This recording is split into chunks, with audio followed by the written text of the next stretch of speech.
قرآن کہتا ہے والضحیٰ واللیل اذا سجا، جس عظمت کے ساتھ محبوب 12 ربیع الاول کے دن تو زمین پر آیا تھا، تیرے آنے کی قسم میں خدا کھا رہا تھا، اور جس شان کے ساتھ تو شب معراج آسمان کی طرف جا رہا تھا تو تیرے جانے کی قسم میں خدا کھا رہا تھا۔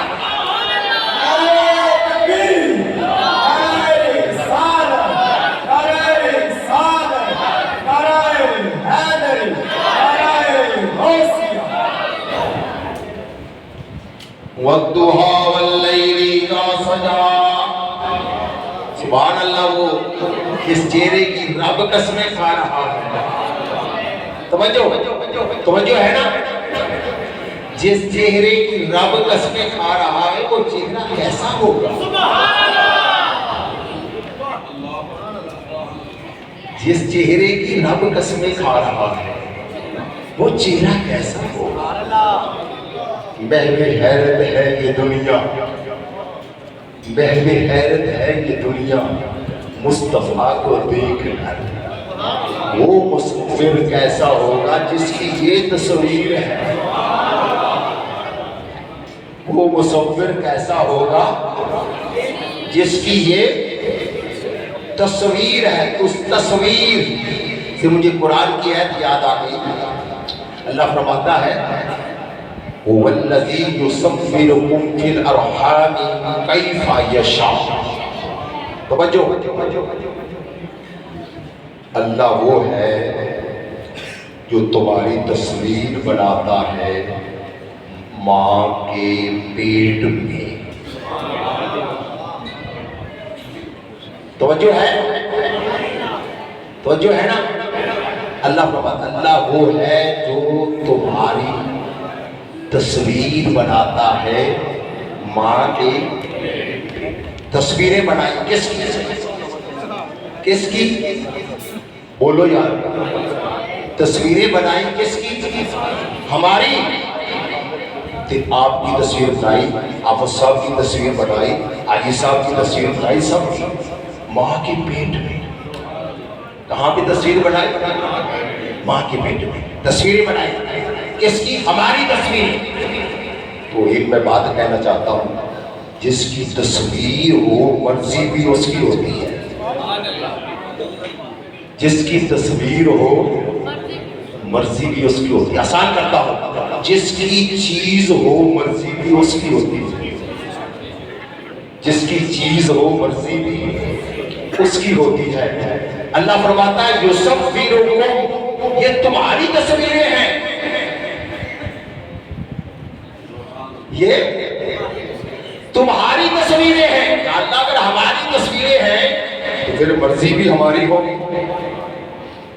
مرضی بھی ہماری ہوگی۔ یہ موبائل میرا ہے، یہ موبائل میرا ہے، میں اس کو جیب میں رکھوں، گھر میں رکھوں، ادھر رکھوں، ادھر رکھوں، کسی کو دے دوں، میری مرضی، کیونکہ میرا ہے۔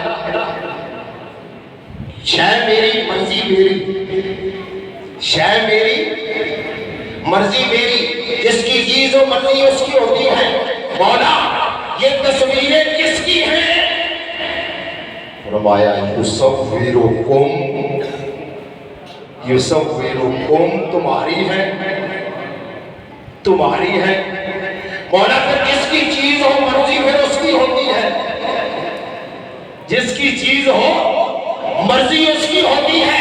فرمایا چپ کر، هو الذی یصورکم فی الارحام، میں تمہاری تصویریں بناؤں گا ماں کے پیٹ میں، پر مرضی تمہاری نہیں چلنی۔ کیف یشاء، کیف یشاء، میری مرضی چلنی ہے، مرضی تمہاری نہیں چلنی، میری مرضی چلنی ہے۔ تصویریں تمہاری مرضی اس کی، تصویریں تمہاری مرضی اس کی۔ مولا میں انہیں کیسے سمجھاؤں، میں انہیں کیسے سمجھاؤں، کیسے سمجھاؤں؟ فرمایا تمہیں ابھی بھی سمجھ نہیں آئی؟ آدم سے لے کر عیسیٰ تک، اور عیسیٰ سے لے کر آج تک، اور آج سے لے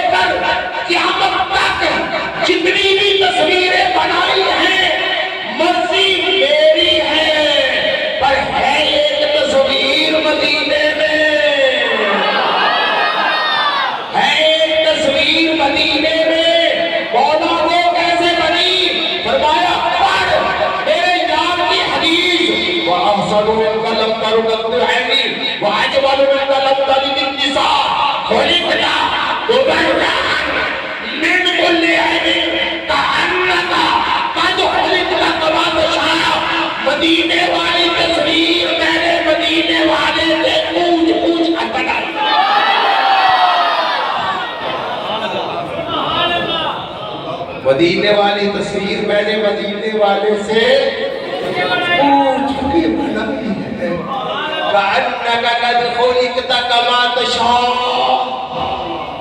آقا مجھے تو ایسا لگتا ہے جیسے آپ رب کو کہتے گئے آپ کا رب آپ کو ویسے بناتا گیا۔ میں ترجمہ کر رہا ہوں، آقا جیسے آپ رب کو کہتے گئے آپ کا رب آپ کو ویسے بناتا گیا۔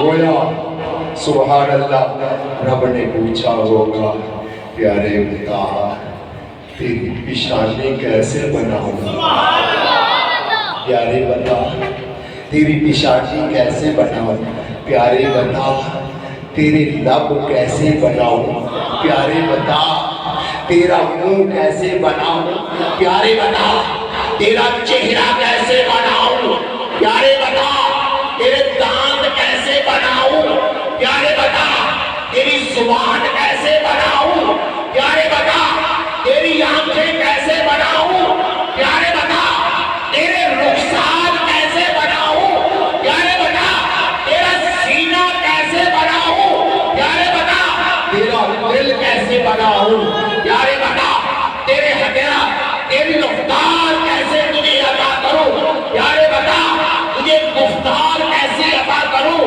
پیارے بتا تجھے کمال کیسا عطا کروں، پیارے بتا تجھے جمال کیسا عطا کروں، پیارے بتا تجھے سیرت کیسی عطا کروں، پیارے بتا تجھے صورت کیسی عطا کروں۔ توجہ جب رب نے پوچھا ہوگا پیارے بتا تجھے کیسا بناؤں تو میرے پاک نبی نے عرض کی ہوگی مولا مجھے ایسا بنا دے جو مجھے دیکھ لے وہ تجھے دیکھ لے۔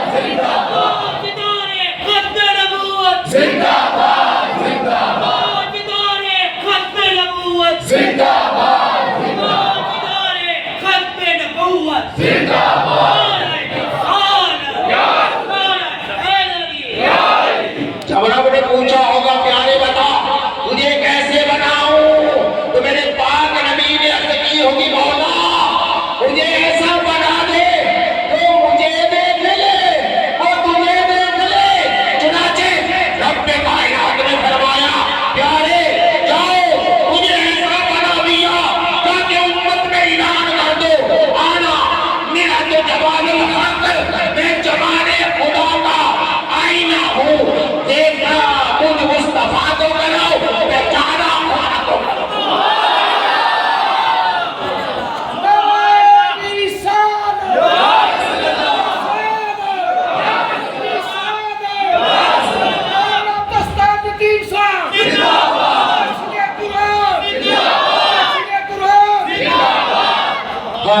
یہ ہے وہ تصویر مدینے کی، یہ ہے وہ تصویر اور اس حسن لاجواب کی بات صحابہ سے پوچھیں، صحابہ سے پوچھیں۔ مختلف حدیث کے ٹکڑے ہیں میں نے اکٹھے کر دیے ہیں آپ کے ذوق کے لیے، آپ کے ذوق کے لیے۔ پہلا نبی کا غلام بولا لو رأینہ رأیت الشمس، اگر تم میرے محبوب کے چہرے کو دیکھو گے تو تمہیں یوں محسوس ہوگا جیسے سورج طلوع ہو رہا ہو۔ اگر تم میرے نبی کے چہرے کو دیکھو گے تو تمہیں یوں محسوس ہوگا جیسے نبی کے چہرے سے سورج طلوع ہو رہا ہو۔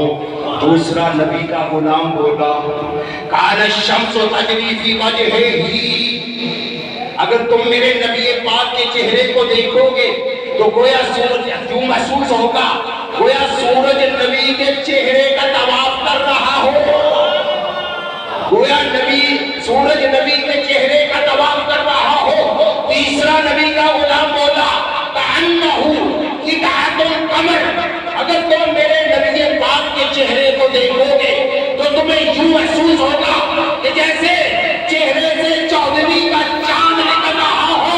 چوتھا نبی کا غلام بولا کأنہ ورقۃ المصحف، اگر تم میرے نبی پاک کے چہرے کو دیکھو گے تو تجھے یوں محسوس ہوگا جیسے کھلا ہوا قرآن۔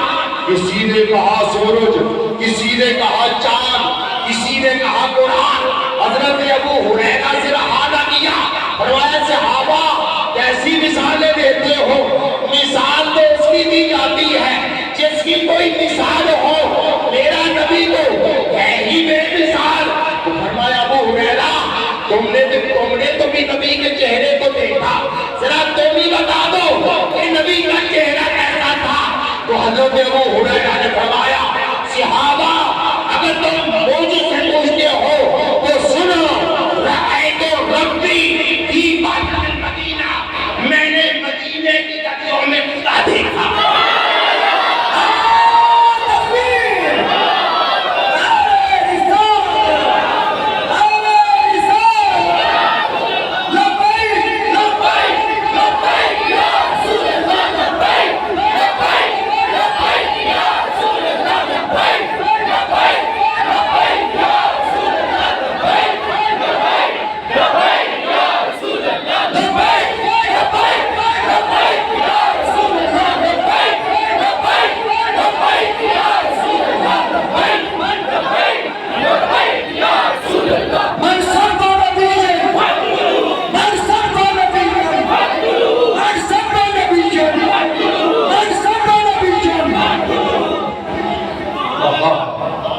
سبحان اللہ، یہ تو میرے نبی پاک صلی اللہ علیہ وسلم کی چہرے کی بات ہے نا، یہ تو اون کی بات ہے، یہ تو اون کی بات ہے۔ ارے یارو جو اون سے جوڑ جاتا ہے بات اس کی بڑی، جو اون سے جوڑ جاتا ہے اس کی بھی بات بڑی۔ ایک قرآن کو نسبت حضور کے ساتھ ہوئی، قرآن کو نسبت حضور کے ساتھ ہوئی تو قرآن بھی بے مثال بن گیا۔ خدا چیلنج کر رہا ہے، چیلنج کر رہا ہے پوری دنیا کو۔ رب کائنات نے سورہ بنی اسرائیل میں چیلنج کیا کہ میرے پورے قرآن کی مثال لاؤ۔ تم اگر اس کو سچی کتاب نہیں سمجھتے تو میرے پورے قرآن کی مثال لاؤ۔ سورہ ہود میں فرمایا اگر پورا قرآن نہیں لا سکتے تو پھر 10 سورتوں کی مثال لاؤ۔ نرمی کر دیتے ہیں، پورا نہیں چلو 10 سورتوں کی مثال لاؤ نہ لا سکتے۔ حضرت سورہ یونس میں فرمایا چلو اور نرمی کر دیتے ہیں، 10 کو چھوڑو، ایک سورت کی مثال لاؤ، ایک سورت کی مثال لاؤ۔ سورہ بقرہ میں فرمایا چلو اور نرمی کر دیتے ہیں، ایک سورت کے حصے کی مثال لاؤ، ایک سورت کے حصے کی مثال لاؤ۔ سورہ طور میں فرمایا چلو اور نرمی کر دیتے ہیں، ایک جملے کی مثال لاؤ،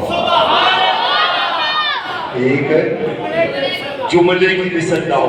خداوند عالم نے 5 چیلنج کیے، کتنے؟ 5 چیلنج کیے۔ پہلا چیلنج پورے قرآن کی مثال لاؤ، نہ لا سکے۔ دوسرا چیلنج 10 سورتوں کی مثال لاؤ، نہ لا سکے۔ تیسرا چیلنج ایک سورت کی مثال لاؤ، نہ لا سکے۔ چوتھا چیلنج ایک سورت کے حصے کی مثال لاؤ، نہ لا سکے۔ پانچواں چیلنج ایک جملے کی مثال لاؤ، نہ لا سکے۔ دوستوں یہ تو مکتوبی قرآن ہے، یہ تو مکتوبی قرآن ہے، مکتوبی قرآن، تو پھر حقیقی قرآن کا کیا مقام ہوگا؟ یہ تو مکتوبی قرآن ہے، حقیقی قرآن کا مقام کیا ہوگا؟ یہ قرآن مکتوبی ہے، حقیقی قرآن ہے مدینے والا، حقیقی قرآن ہے مدینے والا۔ 5 مرتبہ قرآن کہتا ہے مصر مصر مصر مصر مصر۔ تو جب 1400 سال سے زیادہ عرصہ گزرنے کے بعد آج تک کوئی کتاب اس قرآن کی مثل نہیں بن سکی، تو تم میں سے کوئی بندہ حقیقی قرآن کی مثل کیسے بن سکتا ہے؟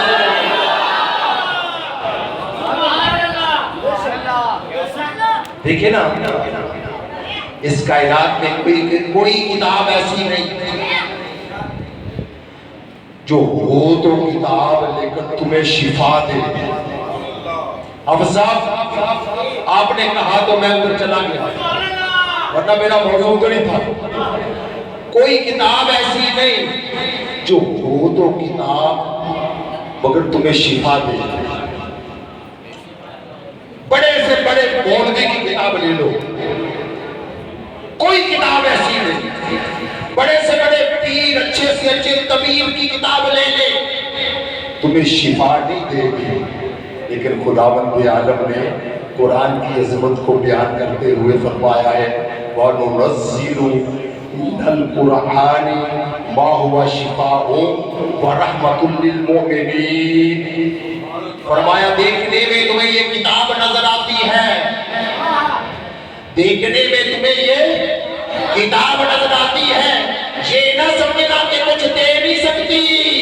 یہ کتاب انسان کے جسم کو بھی شفا دیتی ہے، انسان کی روح کو بھی شفا دیتی ہے۔ تو یہاں سے میں ہمیشہ نقطہ نکالا کرتا ہوں، لوگ کہتے ہیں کہ نبی کچھ دے نہیں سکتا، لوگ کہتے ہیں نبی کچھ دے نہیں سکتا۔ اگر قرآن اس انسان کے جسم کو بھی شفا دے سکتا ہے، روح کو بھی شفا دے سکتا ہے، تو پھر اس کے بارے میں کیا کہیں گے جس کے صدقے قرآن ملا، جس کے صدقے قرآن ملا، جس کی نعت قرآن، جو چلے تو قرآن آئے، جو رک جائے تو قرآن آئے، جو اٹھے تو قرآن آئے، جو بیٹھے تو قرآن آئے، جو دانت نکالے تو قرآن آئے، جو چہرے پہ زلف ڈالے تو قرآن آئے، جو زلف ہٹائے تو قرآن آئے، جو تیل لگائے تو قرآن آئے، جو بولے تو قرآن آئے، جو پتھر پھینکے تو قرآن آئے، جس کی ہر ادا قرآن کی آیت بن جاتی ہے۔ اگر قرآن انسان کو دے سکتا ہے تو محمد عربی انسان کو ساری کائنات کی نعمتیں عطا کر سکتا ہے۔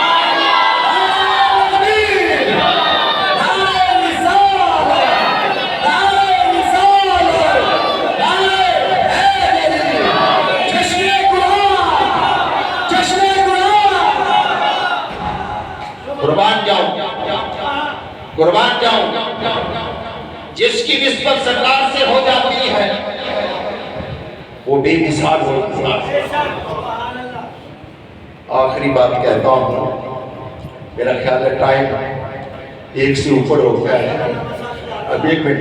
آخری بات، جس چیز کی نسبت ہو جاتی ہے وہ بے مثال ہوتی ہے۔ جب بلال کی نسبت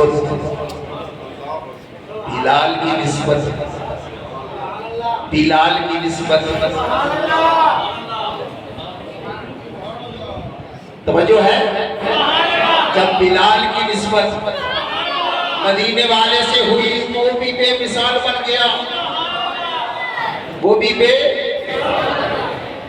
ایسا بے مثال فرمایا بلال قیامت کے دن تو سب سے پہلے جنت میں جائے۔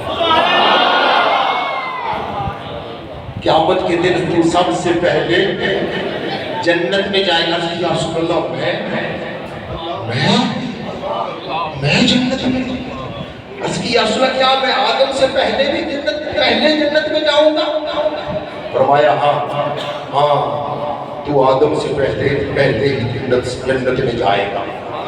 یا رسول اللہ حضرت نوح علیہ السلام بڑی شان والے. فرمایا میں نے جو کہہ دیا کہ نوح سے پہلے تو جنت میں جائے گا. یا رسول اللہ موسیٰ بڑے لاڈلے پیغمبر اللہ کے قریب. فرمایا میں نے جو تمہیں کہہ دیا کہ تو موسیٰ سے بھی پہلے جنت میں جائے گا. یا رسول اللہ حضرت ابراہیم کی بڑی شان بلند وہ اللہ کے خلیل. فرمایا میں نے جو کہہ دیا تو ابراہیم سے بھی پہلے جنت میں جائے گا. یا رسول اللہ حضرت عیسیٰ روح اللہ بڑی شان والے.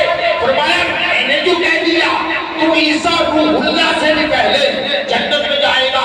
آقا دو جہاں جیان میں آ گئے. فرمایا بلال تو مجھ سے بار پوچھ رہا ہے. فرمایا سن تو آدم سے بھی پہلے جنت میں جائے گا, نوح سے بھی پہلے جنت میں جائے گا, ابراہیم سے بھی پہلے جنت میں جائے گا, موسیٰ سے بھی پہلے جنت میں جائے گا, عیسیٰ سے بھی پہلے جنت میں جائے گا. اے پیارے بلال دھیان سے سن, عیسیٰ موسیٰ کے بعد میں جنت میں جائیں گے, تو محمد عربی سے بھی پہلے جنت میں جائے گا.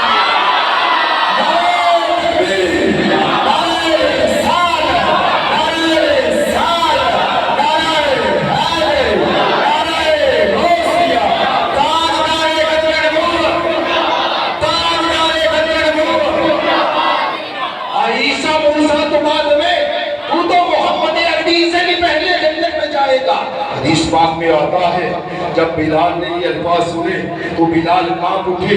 عرض کی یا رسول اللہ میں بے ادب گستاخ کیسے ہو سکتا ہوں کہ آپ سے پہلے جنت میں چلا جاؤں.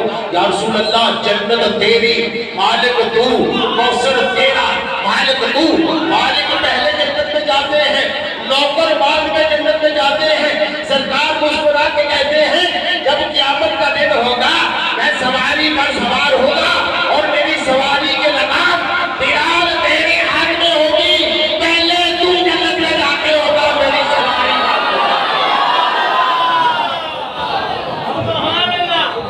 پوچھنا چاہتا بتائیں بلال کا رنگ خوبصورت تھا اس لیے جنت میں چلا گیا, آنکھیں بڑی بڑی تھی اس لیے جنت میں چلا گیا, ذات پات بڑی بلند تھی. ارے کس لیے کیا؟ بلال کی نسبت سرکار کے ساتھ, بلال کی نسبت سرکار کے ساتھ تھی. میں اپنی طاقت کے مطابق کچھ گفتگو کر دیا.